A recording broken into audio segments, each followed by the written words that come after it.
I'll have to practice with this later. Hope y'all doing good. Just wanted to try one of these Facebook Live things and take folks along with me when I'm out. Might be something that people are interested in.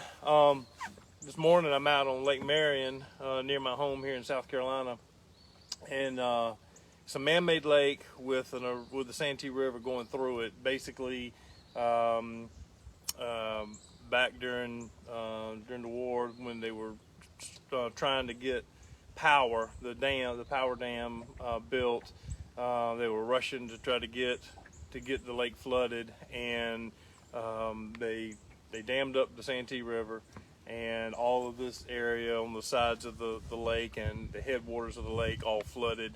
So over the years, it's all grown up in cypress trees, beautiful cypress swamp. This isn't what I call the deep swamp. This is kind of the outside edges. It is kind of what I call the ugly time of year in the swamp. It's kind of dead right now. You know, the cypress limbs are turning this kind of yellow look, from green to yellow, but next month there'll be a beautiful chestnut red color as all the needles start to drop, and that's a really pretty time because you get a lot of fog too, a lot of pretty scenic shots. But most of the birds that nest here in the summer months, the wading birds and the water birds, songbirds, they've all hatched, fledged, and kind of migrated out of here. Next migration will be waterfowl, which some has already started now, but the bulk of our migration will be December-ish, something like that. But today I just want to get out in the water. I've been gone. I've been in Louisiana and Pennsylvania for 5 weeks on assignment, and just wanted to get out here. Number one, I wanted to check on my Pythonotary warbler nest. I've got several nests that are in old dead trees, and they're just barely standing anymore, but they're great nests. The birds use them over and over every year. They're really accessible, so they're great places to film and photograph these beautiful little birds. But while I was in Louisiana, we had some pretty bad windstorms, and I haven't been out on the lake all summer. So wanted to ride around a little bit, see what's going on, check on these Pythonotaries, because due to my work schedule, I probably won't get a chance to get back out here until spring, unfortunately. So I figured I'd check on them, make sure they're at least still standing going into fall and winter, and hopefully, I don't know, I got my camera with me. We'll see if we see anything interesting to film out here. I hear a bunch of little birds tweeting around me, but that's about it. I don't really see anything this morning. It's a little bit chilly, and if y'all can hear me, shoot me a comment real quick. Let me see if it pops up. Just want to make sure I'm not talking in vain here. I see Terry is watching. Yeah, Roger. Hello, Doug from North Carolina. Hey, Roger, little bell.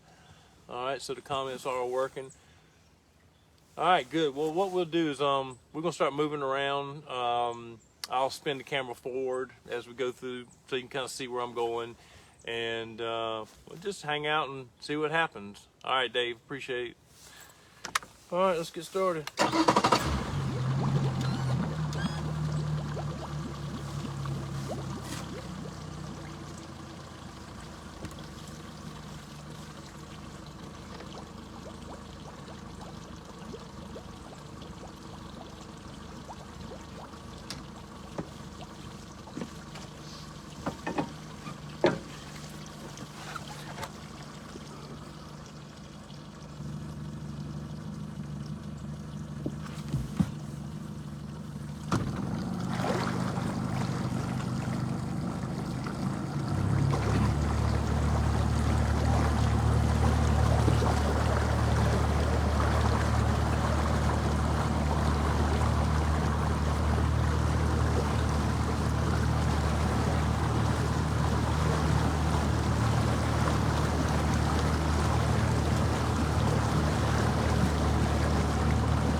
egret right in front of the boat.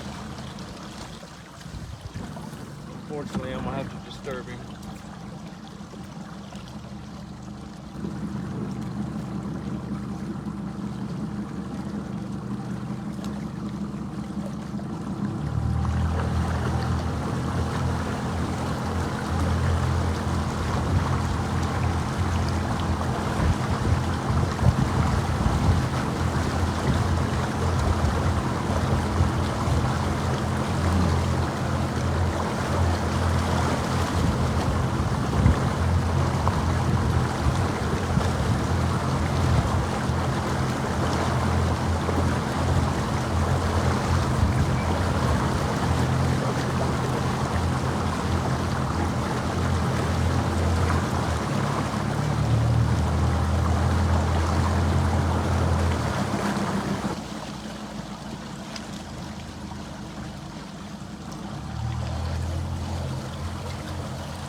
Well, the first thing I noticed, it is very shallow in here right now. Wasn't expecting it to be. It looks like 3 feet. Water level 3 feet down now. Usually our water level is up pretty good. I mean, we're not really in a drought, but most of this water is kind of governed by how much water they let flow through the dam. But it's pretty darn low, so might not be able to get to all places I wanted to get to this morning in the boat. So I am going to get out of the boat and walk over here.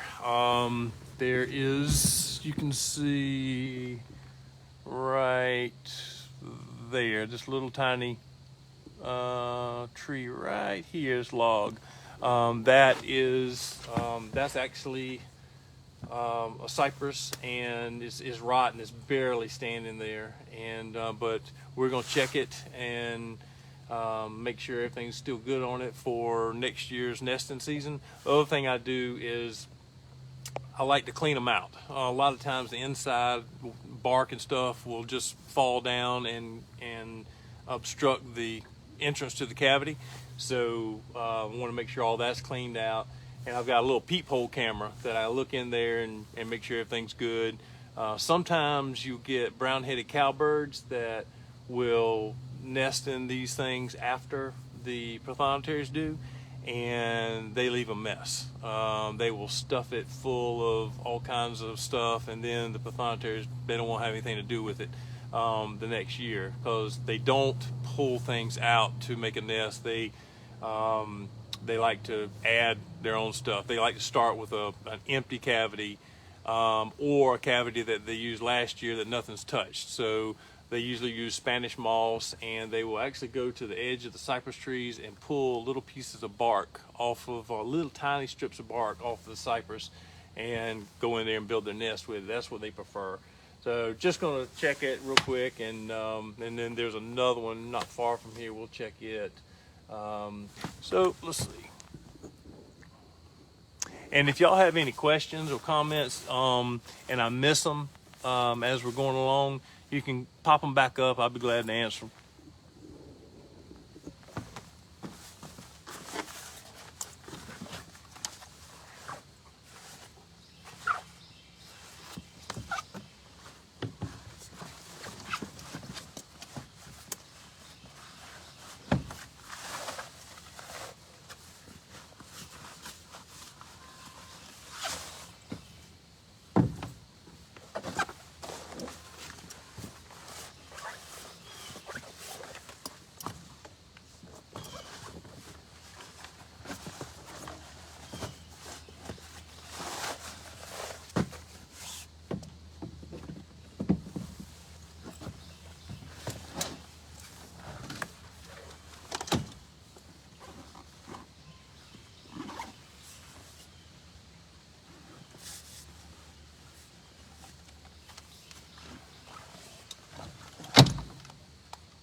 I'll move the camera up here so y'all can get a little better look.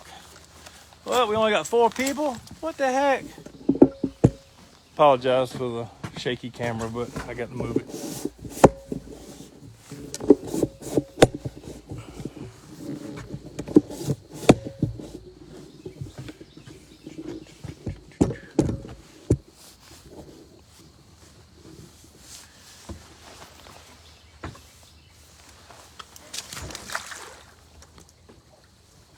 Try to drag y'all along so you can see what I'm doing.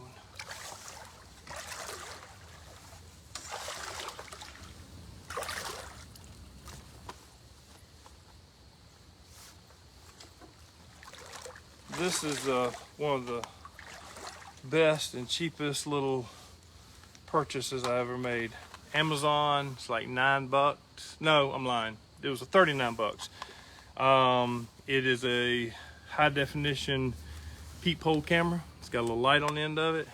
It's got a screen and a camera on the end. So I can go in and check these cavities and stuff. A lot of times I can do with the bird in it, and it doesn't bother them at all. They don't even acknowledge it's there. They just sit there and don't move.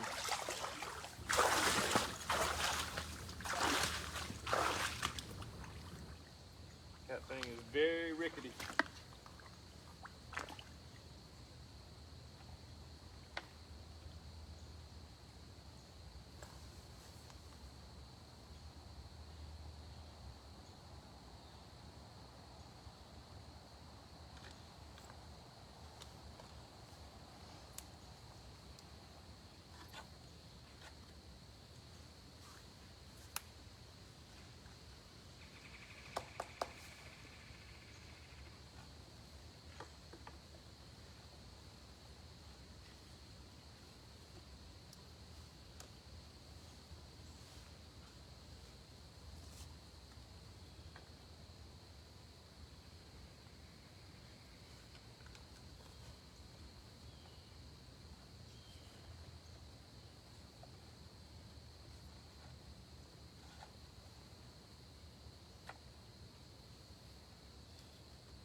One thing that they don't like, you'll get little rotten holes in the side of the cavity, about right where the actual nest is.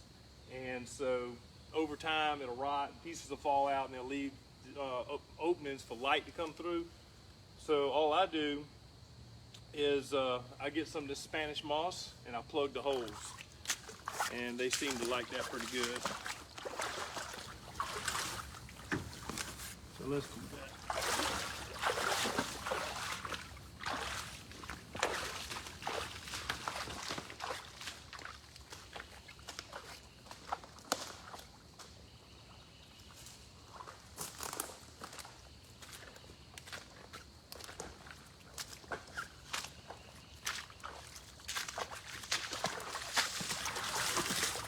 Interesting factoid about Spanish moss. Well, a couple interesting factoids.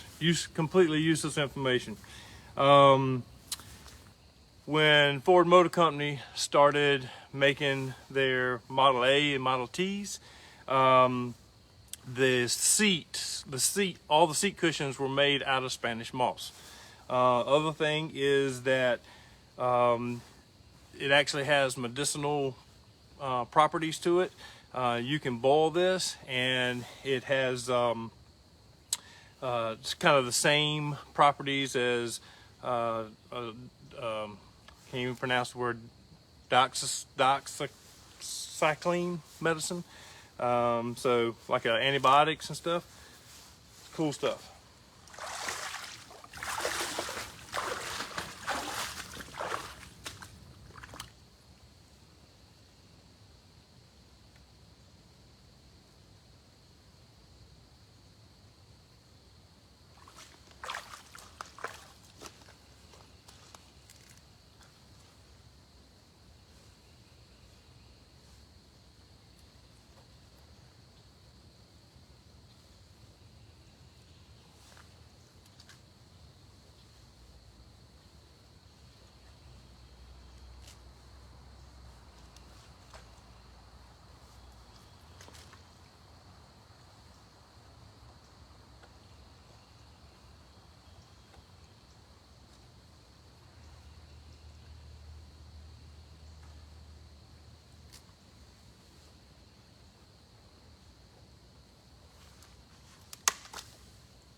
All right, I'll show you what I did. There was a little bit of damage, and not necessarily damage, but I guess disturbance from other birds. So here's the cavity right here. It had a lot of spider webs and stuff in there, and a lot of actually had pine needles from the dry ground not too far from here, where the brown-headed cowbirds had built a nest in here. But there were some holes right here, which I plugged with Spanish moss, and all around here you can see as well. So you just plug those in, they'll be good for next year. So I think this one's good to go. Let's see, we got somebody else. Dwayne Moore. All right, we're gonna go check another nest real quick.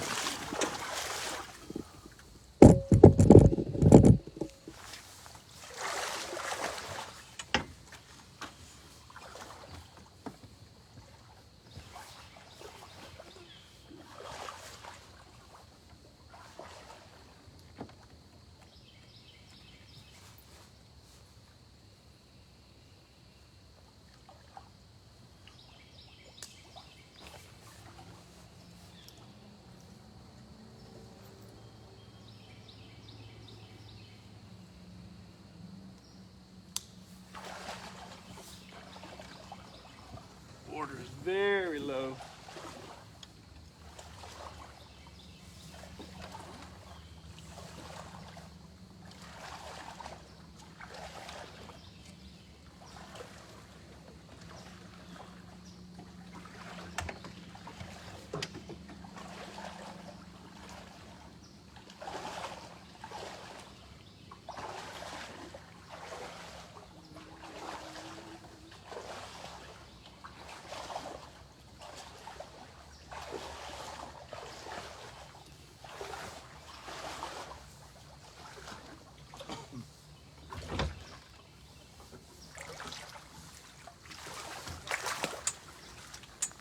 I don't know if y'all can see this tree or not. It is that little one in the back there.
All right. For those of you that just joined us, just real quick recap. We're on Lake Marion, South Carolina. I hadn't been out here all summer, and just kind of checking on things out here to see if my warbler, prothonotary warbler nest are still in good standing for next year. I like to clean them out, make sure all the spider webs are gone, make sure any bark that may have fallen is out of the way, any holes in the cavity, because they're always old rotten logs and they start to decay and get holes in them, and the birds won't use them if there's a bunch of light coming through the nest next spring when they start nesting in it. And then we're gonna kind of move around. If I got my camera gear with me, if I see something interesting to film, we'll stop and film it. Yeah, just hanging out today, and hope y'all enjoying this. Let's see, we've got a question here. Is the same boat with the hydraulic anchors you talked about on one of the Wild and Exposed podcasts? Yes, this is the Swamp Crawler 2.0, and I'll give you a little bit closer look at that later. I don't actually have the legs mounted on it. I'll go ahead and show you this now. So what these are the hydraulic cylinders, and I have tall legs that slide down in here, and when I get to places where I want to film video, the boat cannot be rocking to get good video. With still photographs, it doesn't matter, but with video, it's got to be rock solid, and you're always working off of a tripod. So the legs go down in these holes right here, and these hydraulic cylinders are controlled. There's a cylinder on all four corners, and they're controlled by hydraulic levers and a 12-volt hydraulic pump off of a dump wagon. And so those hydraulic legs go down and put pressure on the bottom, the floor under the water, and it actually puts pressure up on the boat, and it's just like standing on dry ground. So it works real well.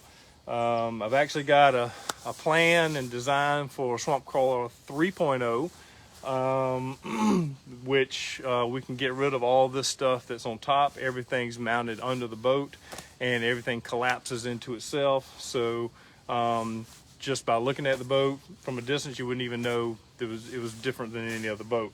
But it'd be quicker, it'd be more stable, and it'll have a lot less obstructions around me that I have to shoot around in the boat, because I won't have the legs sticking up out of the water. So anyway, we'll just keep going. Let's move around and see what else we can see.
Sorry about the crooked video. It's kind of tough to do this by yourself.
Sorry about the bumpy ride. We're gonna check another area. This is actually one of my favorite areas to mess around. Look at Chris Hinkie. Hey, Chris.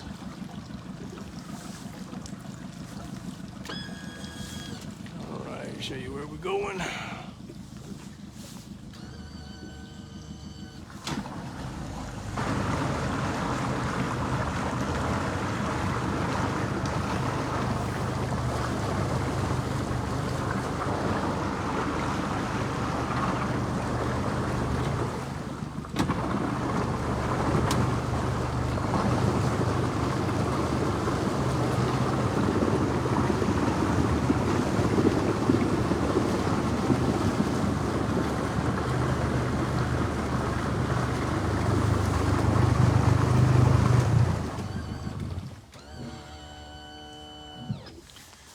All right, that's as far as we can go by boat.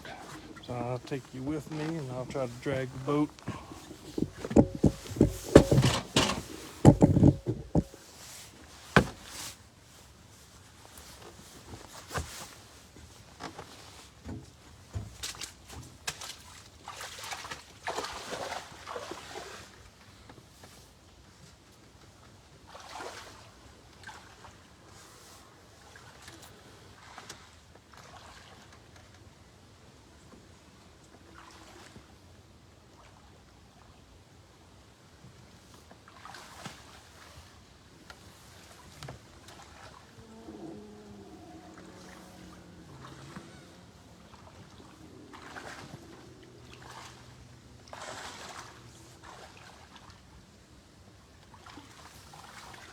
Look at that crooked camera. You would think I wouldn't allow that. Let's fix that. There we go. Right. This nest is this little skinny pole right here. And the cavity is up at the top where all the green is, right up there. So I'm gonna go check that real quick.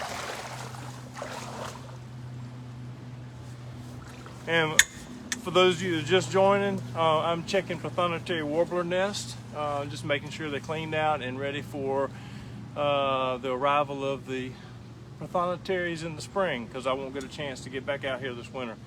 And we had some bad windstorms this summer when I was gone, so just make sure everything is still intact.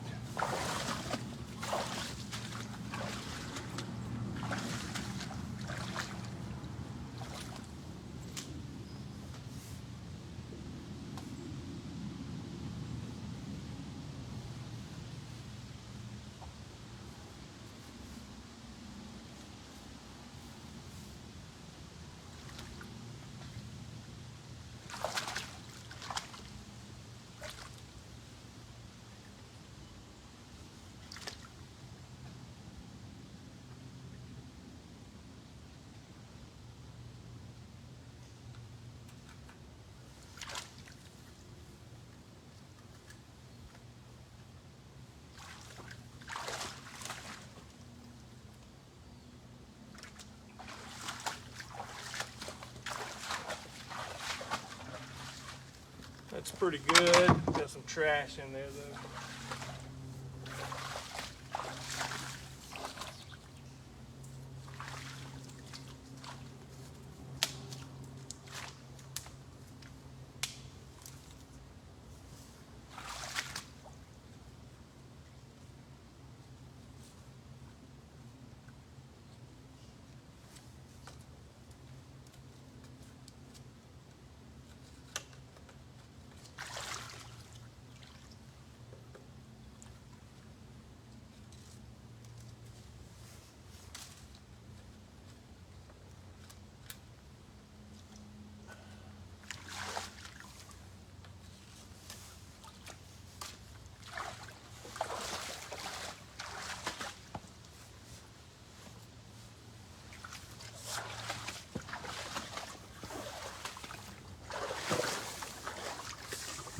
So that one's pretty good. That's the best I can do. That's a tall one. That's probably 9 feet off the water with the water level so low.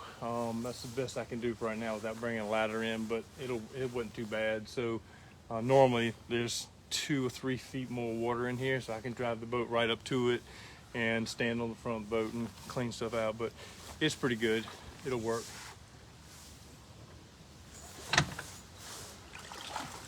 Paula Fleming, good morning, Paula. Hope you're doing well.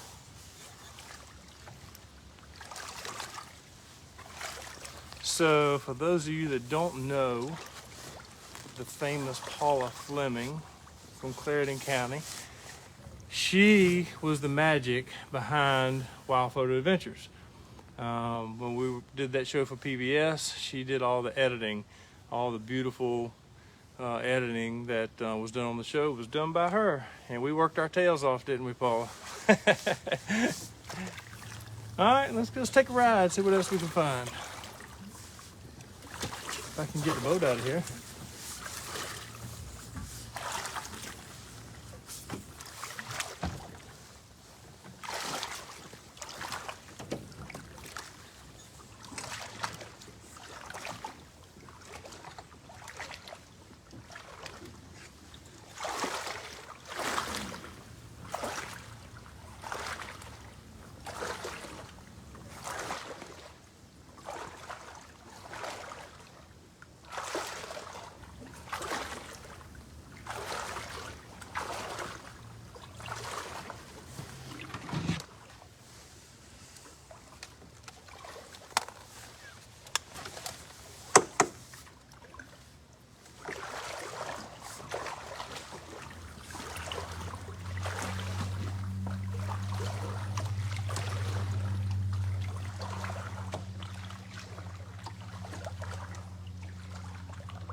Yep, Paula, those were great memories. Too bad we couldn't continue the show, but you know, as you know very well, it got so busy. I couldn't have done a season 6 if I tried. There's just not enough hours in the day. All right.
This is a favorite area of mine. You can usually find something going on, but again, this is kind of a dead time of year.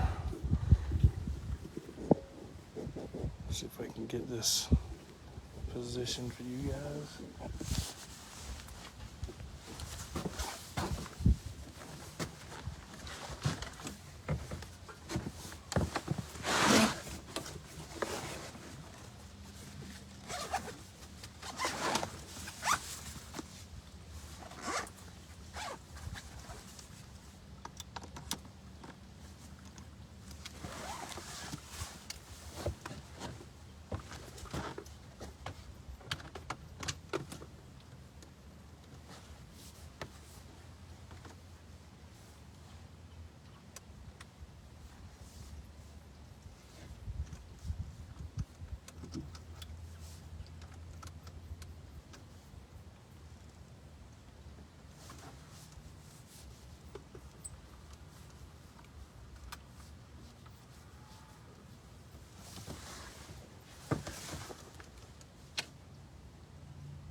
gonna try to get everything ready in case we do see something. I'm gonna ease through this area of cypress trees.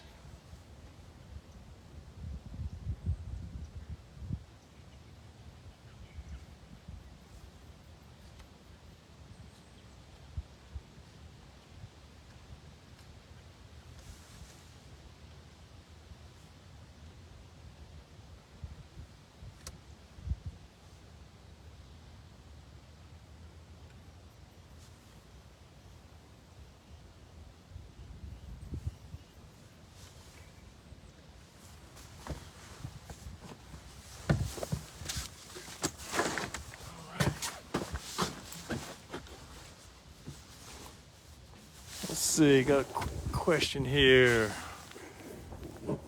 How do you decide hip boost versus waders? Which Sitka jacket are you wearing? I have no clue which Sitka jacket I'm wearing. I know it's the expensive one. Then again, all Sitka is, right? No.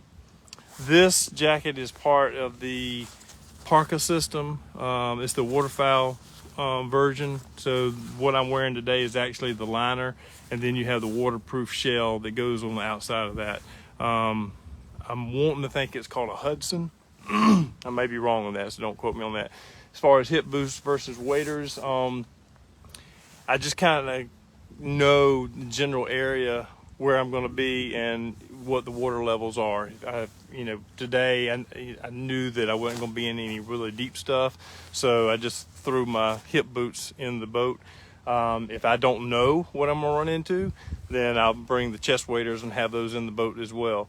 But that's kind of the preference on how I make that decision. Also, if I know I'm going to be in a real snaky area, I will use the hip waders, because these particular hip waders are snake proof, and they're made by Dan's, and it's the only company I've found that makes snake proof hip boots, which are perfect for me.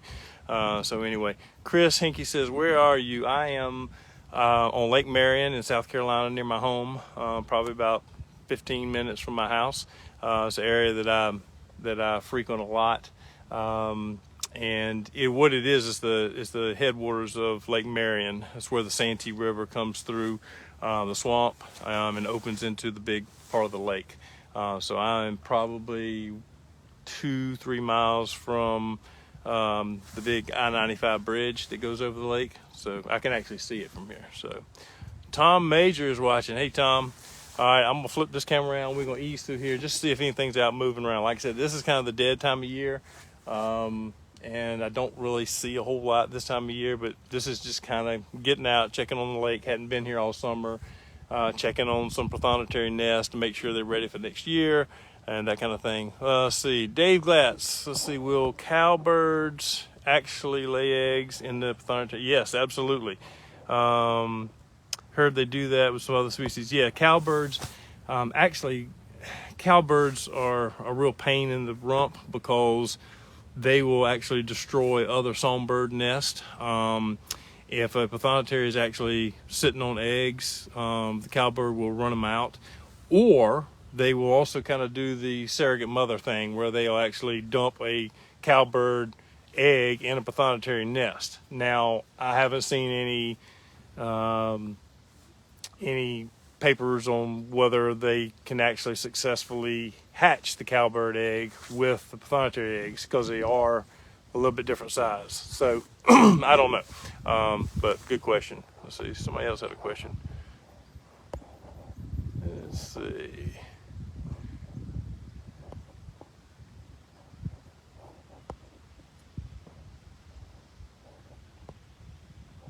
I'm kind of scrolling back up through some of these comments that I missed earlier.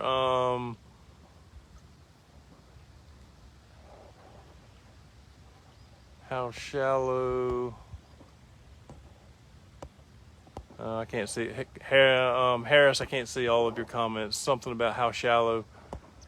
I'm assuming you're talking about the water levels. It's 3 feet down right now, so most of the areas we're in is only 2 to 3 feet deep, and the areas you've seen me walking around in is only about 18 inches, maybe a foot to 18 inches. It's deep, it's shallow enough that I'm having to drag the boat to get it in and out. So let's see. I think that's all the questions for now. Anyway, we'll take a ride and see what we can find.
Well, I just realized that we're coming up on an hour already, and I'm not sure if, like I said, my first time doing this Facebook Live thing, so not sure if it's going to automatically cut off or what. But if anybody's got any last questions or comments, I'd ask them now, because I'm going to go ahead and sign off.